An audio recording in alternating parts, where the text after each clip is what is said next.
में पहुंच चुके हैं और थोड़ी देर पहले उन्होंने यहाँ का दौरा किया और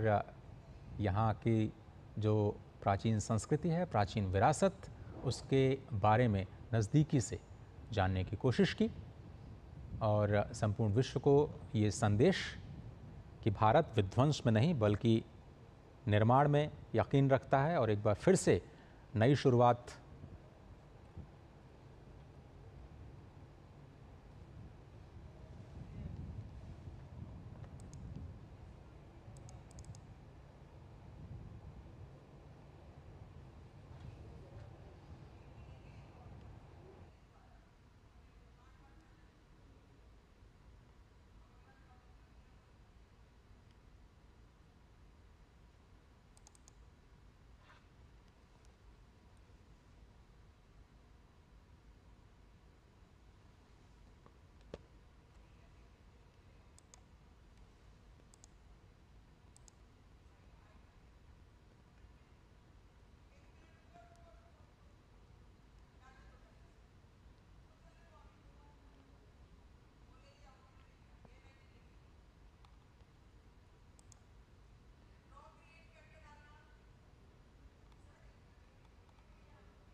तो आज बिहार के लिए बहुत ही ऐतिहासिक दिन।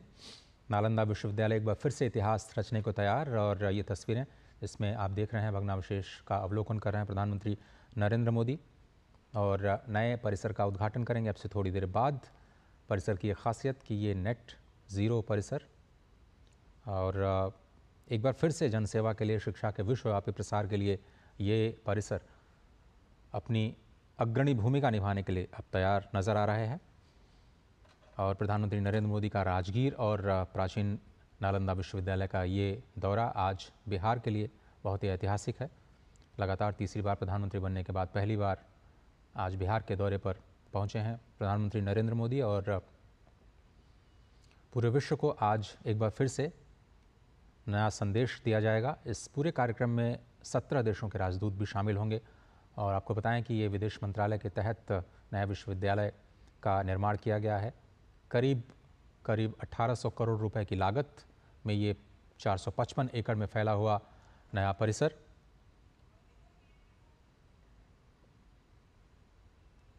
और कार्यक्रम यहाँ पर वृक्षारोपण का भी है जिसके ज़रिए एक बार फिर से दुनिया को हरा भरा करने का संदेश। आपको याद होगा कि विश्व पर्यावरण दिवस के अवसर पर भी एक वृक्ष माँ के नाम इस अभियान की शुरुआत प्रधानमंत्री ने की थी और आज यहाँ नालंदा विश्वविद्यालय के नए परिसर में एक बार फिर से वृक्षारोपण के कार्यक्रम में शामिल होंगे प्रधानमंत्री और फिर से सभी को संदेश देंगे कि हम सभी को प्रकृति के साथ मिल करके निर्माण की प्रक्रिया को आगे बढ़ाते रहना है। और नालंदा विश्वविद्यालय में अध्ययन कर रहे कई देशों के छात्र छात्राएं भी इस अवसर पर मौजूद रहेंगे। तो एक बार फिर से बिहार का नालंदा विश्वविद्यालय जो कि प्राचीन शिक्षा का एक बहुत ही अद्भुत केंद्र, जिसके कारण भारत को विश्व गुरु के तौर पर देखा जाता था, जब पूरी दुनिया में शिक्षा का प्रचार उतना नहीं था, भारत में इतने बड़े स्तर के विश्वविद्यालय होना भारतीय संस्कृति की विद्या और ज्ञान के प्रति समर्पण और यहाँ की जो प्राकृतिक उत्सुकता है, भारत का नाम ही जैसा कि आप जानते हैं कि ज्ञान में रथ, ज्ञान में लगा हुआ एक ऐसा देश जो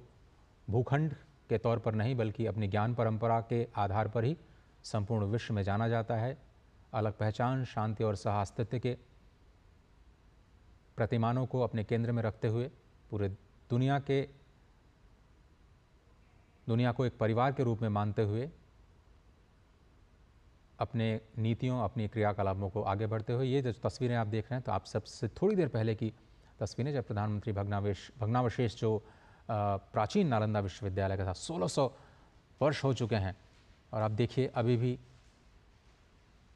उतने ही शान के साथ ये इमारत खड़ी है। भले ही उसको कुछ आतताइयों द्वारा विध्वंस कर डाला गया लेकिन आज फिर से सृजन की नई राह पर ये विश्वविद्यालय एक बार फिर से खड़ा होता हुआ नजर आ रहा है। आपको याद होगा G20 का जब सम्मेलन हो रहा था, संपूर्ण विश्व के बड़े नेता जब यहाँ पर मौजूद थे,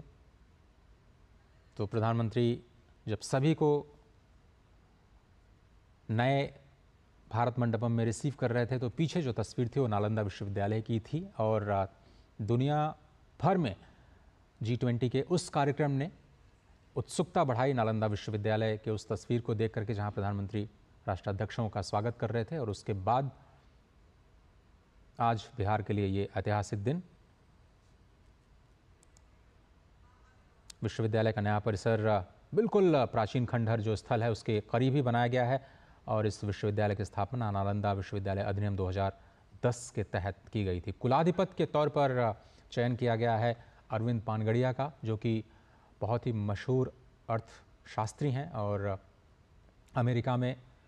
प्रोफेसर के तौर पर कार्य करने का उनको लंबा अनुभव रहा है और वो इस नए संस्थान की कमान अब संभालेंगे। और इस अधिनियम में, जिस अधिनियम के तहत 2010 में इसकी स्थापना की गई थी, उसकी शुरुआत हुई थी 2007 में फिलीपींस में, जब दूसरा पूर्वी एशिया शिखर सम्मेलन था, ईस्ट एशिया समिट, जिसमें भारत ने ये प्रतिबद्धता जताई थी कि हम इस विश्वविद्यालय को फिर से शुरू करेंगे और ईस्ट एशिया के देशों को इसके साथ जोड़ा जाएगा। इतिहास बहुत ही अद्वितीय कहा जा सकता है।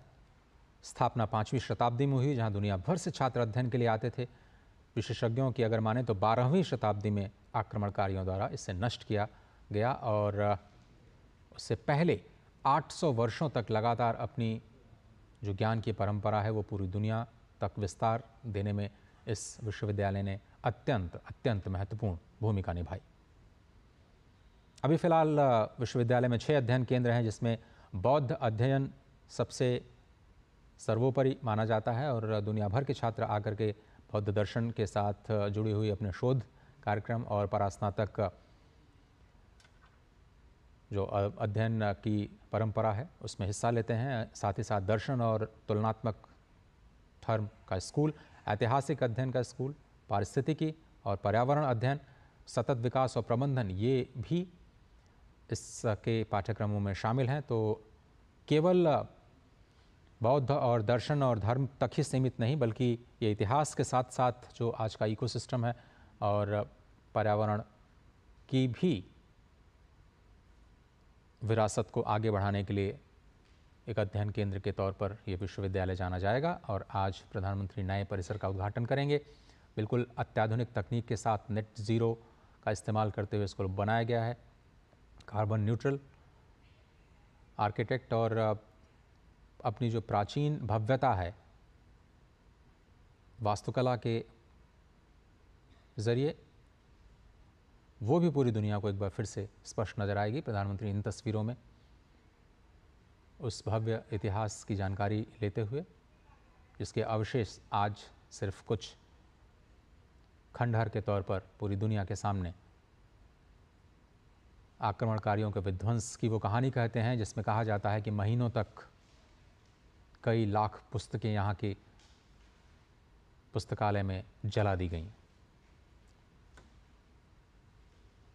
निर्माण के खिलाफ आक्रमणकारी जो सोच है उसके ऊपर एक बार फिर से सृजन के जरिए उन सभी विध्वंसकारी सोच का मुकाबला करने के लिए भारत एक बार फिर से खड़ा हुआ है और आज बिहार के लिए अत्यंत महत्वपूर्ण दिन।